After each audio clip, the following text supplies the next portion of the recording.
Ça file comment? On descend sur Arvieux là, D'accord. à la chalte d'Arvieux. On est sur la haute route. Voilà, on est sur la route de Sarton, sur Soulier, Arvieux.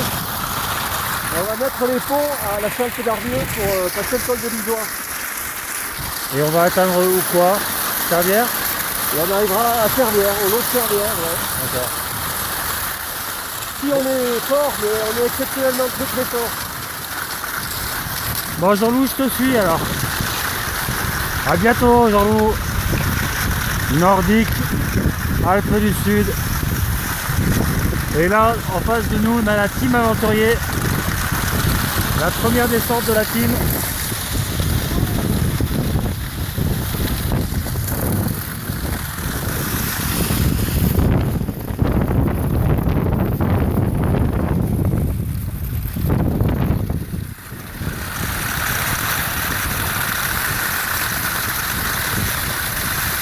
Et François Quiquet de la team aventurier.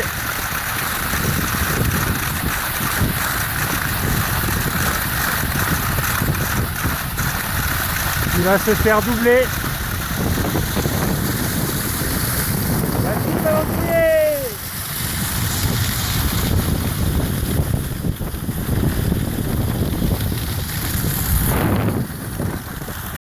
Nous sommes ici à Arvieux, dans le Queyras, sous le pied de l'Isoard.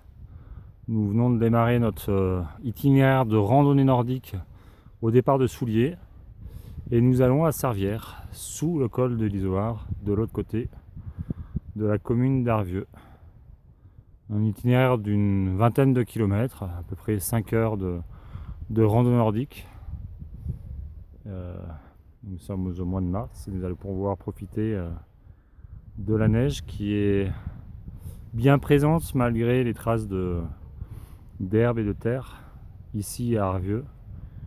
Un territoire très ensoleillé et aussi très propice au ski de randonnée nordique. Nous allons tout au long de la journée vous montrer un petit peu ce territoire de randonnée nordique sur l'itinéraire mythique de la haute route des Escartons. Salut Jean-Loup de Nordique Alpes du Sud. On est sur l'itinéraire Soulier, Arvieux, col de l'Isoard, Servière. Est-ce que tu peux nous en dire un peu plus sur ce secteur ici d'Arvieux? Là on vient d'arriver à la Chalpe d'Arvieux. On a mis les pots parce que c'est le point bas de la journée. On est au pied du col de l'Isoard.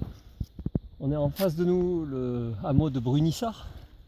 Et à partir de là, c'est la montée mythique pour les cyclistes, en tout cas du col de l'Isoard. À ski, on peut rester sur la route si on veut, c'est tracé en général jusqu'à la casse déserte. Ou prendre le parcours de la Combe, c'est ce qu'on va faire nous ce matin. Et puis si on partait dans la vallée de gauche, là, on irait vers Clapéto, col des Ailles, et on arrive direct sur Briançon, c'est l'itinéraire Nice-Briançon, à ski ou à pied. De ce côté-là, on a Côte-Belle avec le col de l'Isoard. Et nous, c'est par là qu'on va. Donc d'ici le col, en général, on met 2-3 heures. Après, en rien de temps, on est à Servière et on a fini la journée. Sauf qu'il va falloir s'arrêter au refuge de l'Isoard, manger des tartes, boire du café, tout un tas de trucs vachement sérieux et importants auxquels on n'échappe pas. Et c'est pour ça qu'il ne faut pas traîner aujourd'hui. À quelle altitude le col de l'Isoard? Oh, il est haut le col de l'Isoard. Ah oui, on est en montagne? À 2260. Ah oui, oui. Et c'est un pronostic, hein. Peut-être que ça va varier, on ne sait jamais. Suivant la météo? Voilà. Voilà ce qu'on peut dire pour l'instant.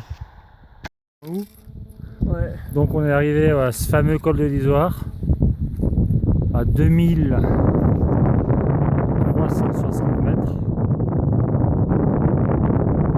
Est-ce que tu peux nous expliquer par où on est passé? J'ai cru comprendre qu'on passait par la casse déserte. Alors le col de l'Isoard, on est monté.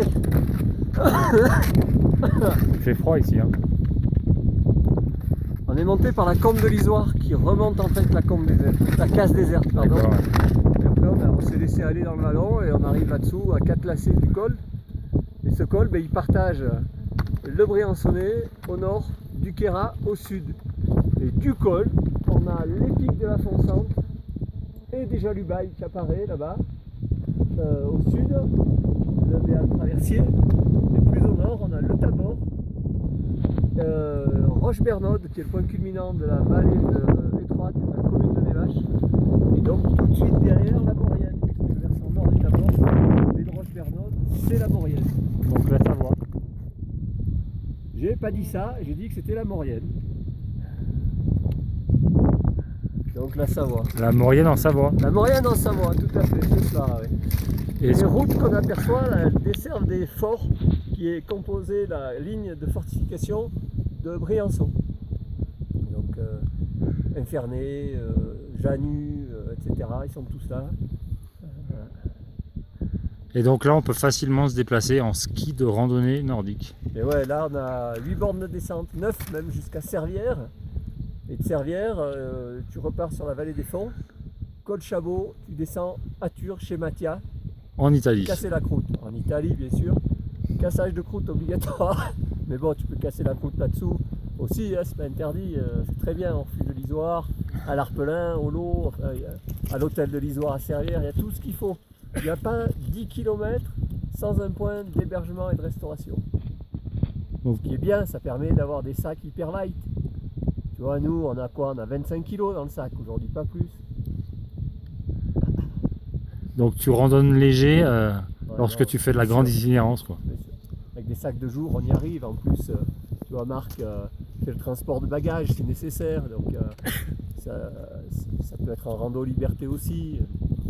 Tout est possible. Avec des variantes. Et là, on pourrait passer le col perdu.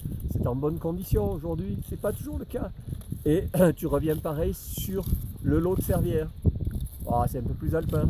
Sinon, on peut s'échapper par là-bas. Chalet, l'histoire. Sous le col des Bouteilles, ça c'est magnifique. C'est le site de reprise qu'ils font avec une saison.